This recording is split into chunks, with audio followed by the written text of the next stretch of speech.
the third member spotlight in this series, where we focus on the development of green skills and green jobs among young people, particularly young people of faith. It's a delight to have one of our members, Dhruv, joining us today from northern India in the Himalayan region.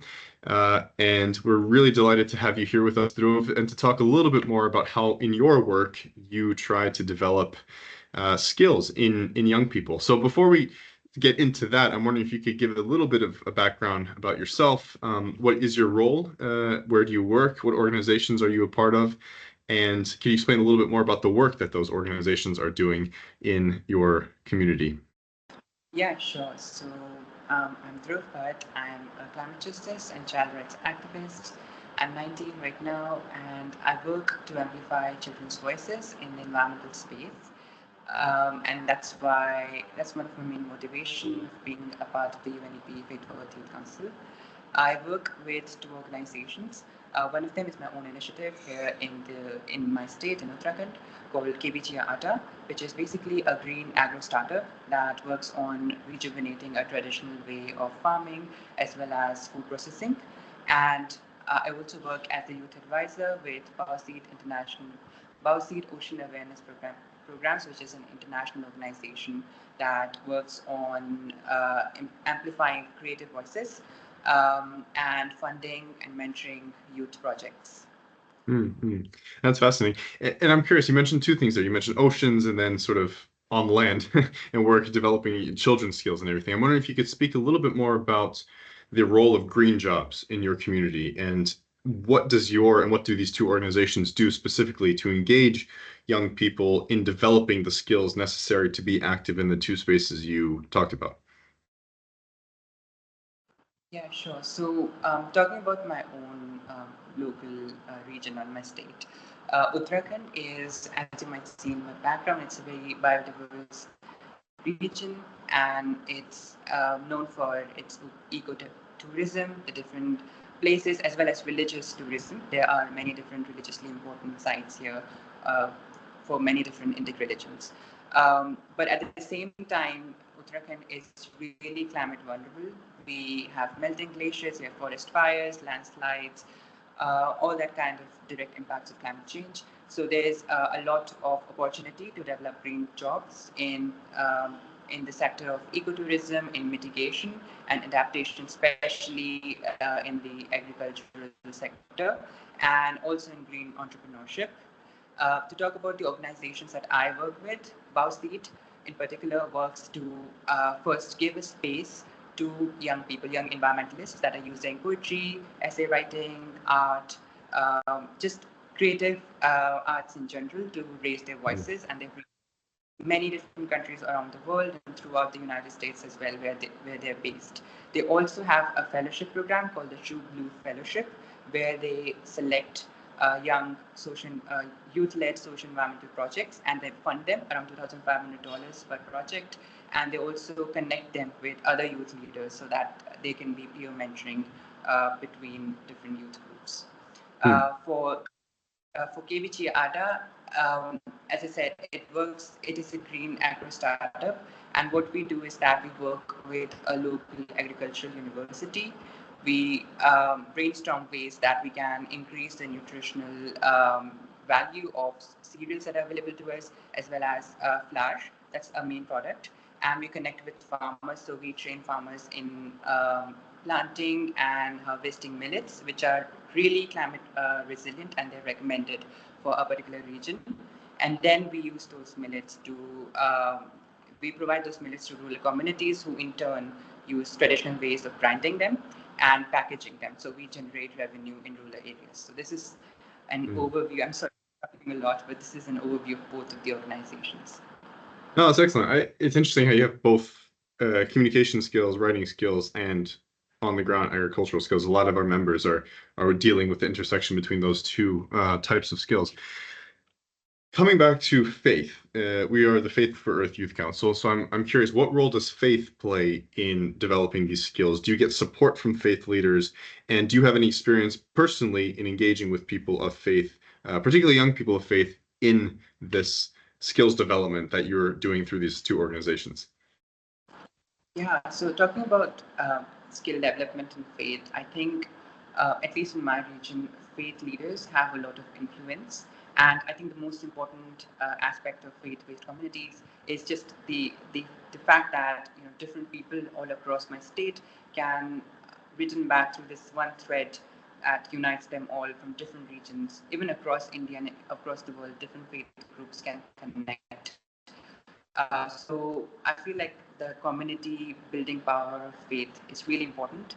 And in my region, I find that people are more receptive to faith leaders and to concepts that connect back to faith. So when we talk about climate change, oftentimes it's easier to explain to people about climate change when we connect that to their religious obligation to respect nature and obligations to restore the, the, the bad impacts or the greedy impacts of humans on nature.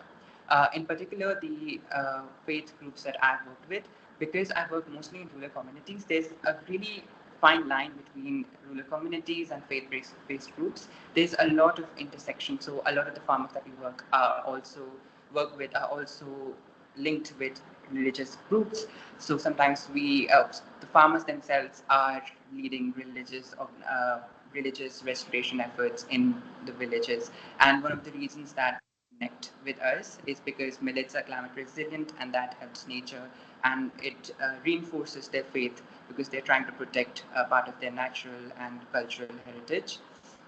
So that's one of the ways that we work in KBChia. In terms of Bao Seat, there's really we're trying to explore this avenue, but we haven't really worked on it as much. One of the groups that we work with are Indigenous people, and Indigenous leaders in particular are oftentimes informed by their faith. So that's one of the ways that we work with them, but Bao Seat in general does not really work with faith leaders in particular. Hmm. So when we talk about engaging young people of faith and bringing faith into it, what impact have you seen in your work that equipping young people of faith with these skills has had? Are there tangible outcomes that have resulted from your work or that you've seen other organizations do as it relates to progress that we're trying to achieve on sort of mitigating the effects and adapting to the effects of this triple planetary crisis? Yeah, so I just wanted to share one example from Bauseat that I've personally seen. Last year, I worked with them as a peer mentor. Right now, I work as an advisor. So I work with Bauseat team in general, but last year I worked with the youth projects that they fund. And there were two projects, one in Nepal called Let's Talk About Menstruation, and another one in Nigeria called Team Upcycler. And both of these projects were located in in social environmental contexts where there were a lot of taboos around menstrual health, as well as there was not a lot of resources available for menstruators to dispose of their menstrual waste. So it often ended up on land or in rivers, which is really harmful for the environment. And so our challenge essentially was to work with faith groups and to work to create a culturally sensitive um, campaign that engages people. So we did not want to hurt anyone's sentiments, but at the same time, we wanted to share some evidence-based information, some science-backed information. And I found it really interesting to work with with youth that are engaged with their faith. They're guided by their faith in their environmental journey, and their insights about what would work with different communities at the grassroots, plus our insights from working with an international organization that uses evidence-based information. So when we combine both of these along with the creative element, I think it really up-leveled the campaign. I think if there was a little less involvement of religious groups or faith-based organizations and faith-based youth, we would not have been able to reach as many young menstruators, as many school teachers, as many community leaders. So this way I saw that working with young people of faith really, you know, really enriched the broader environmental goals that we had. And yeah, that's one of the ways that I find faith to be really interesting, especially when youth leaders bring it forward. Mm-hmm. Yeah, I think you're right to point out the impact of that community of people involved in faith communities, or who are of faith, and also the young communities within these spaces that operate from or within a faith-based organization. That's something that a lot of people maybe don't necessarily understand about the impact of faith. That is important to sort of discuss. Finally, for any young people who are interested in becoming more engaged in these efforts, what advice do you have for young people, and particularly young people of faith, who are looking to develop skills to meet the needs and the challenges that are going to be coming, and that we will be facing in the next couple of years? And particularly, I'm wondering if you could speak to specific skills that you think young people should develop, and then if there are any opportunities that you know of, whether in your own region or somewhere else that you've observed, for the development of those skills, as we look forward to the next couple of years in this fight. Yeah, so just thinking about the whole question, I think one of the most important skills for that young people can develop, and how to develop them essentially.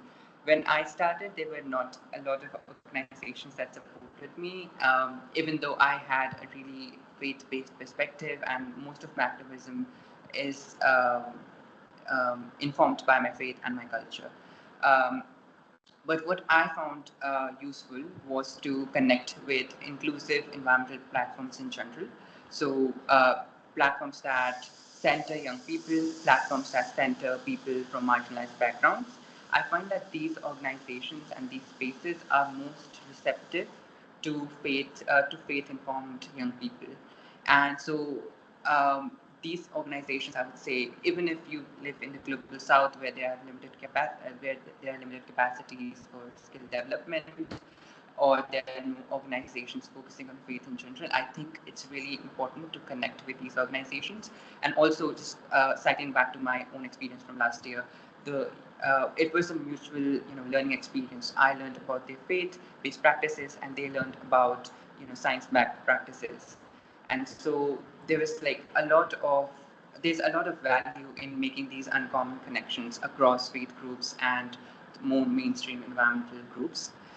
In terms of what skills I find most useful in my own working, I think communication skills, which is what Bowseat works on a lot, especially creative communication, is really important because we are dealing with, really different people. Some of them like sciencey stuff, but I really remember this quote from my friend who said that I would rather read a story or a poem or a religious mythological text than the IPCC report. And I think most young people would, because it is so important that we read, that this information trickles down, and faith-based or faith-informed young people are the perfect conveyors of this information, because they have their connections with their cultural heritage as well as intergenerational connections. I see that a lot of faith-informed young people are also connected with the elders in their society, and who in turn have a lot of influence as well. So creative communication is important, uh, uh, even though it is a bit difficult sometimes, but trying to understand the science of climate change and also climate entrepreneurship, I find it really important, because especially in my region, in the global south in general, there's a lack of initiatives. So many times young people have to create their own initiatives. So entrepreneurship, organize like project management, which is one of the main things that we mentor young people at Bowseat. In project management is also really important. Uh, and where to learn these skills, which is the most difficult question to answer, because in my experience, I see that there are not as many resources. Considering that a majority of the world's population is religious or faith informed in some manner, there are not as many organizations in my region that work in the intersection of faith and environment. So, returning back to my first advice, try to make these connections, try to reach out to civil society organizations, to nonprofits, try it, and in inclusive spaces, I think they would appreciate your perspective. They would appreciate your learnings and your unique lived experiences. So try to use that to make these opportunities happen to you. And again, there's organizations like our youth council that are mainstreaming this information and creating these conversations, starting these conversations. So follow us as well, and follow many other organizations that young faith leaders are involved in. Absolutely.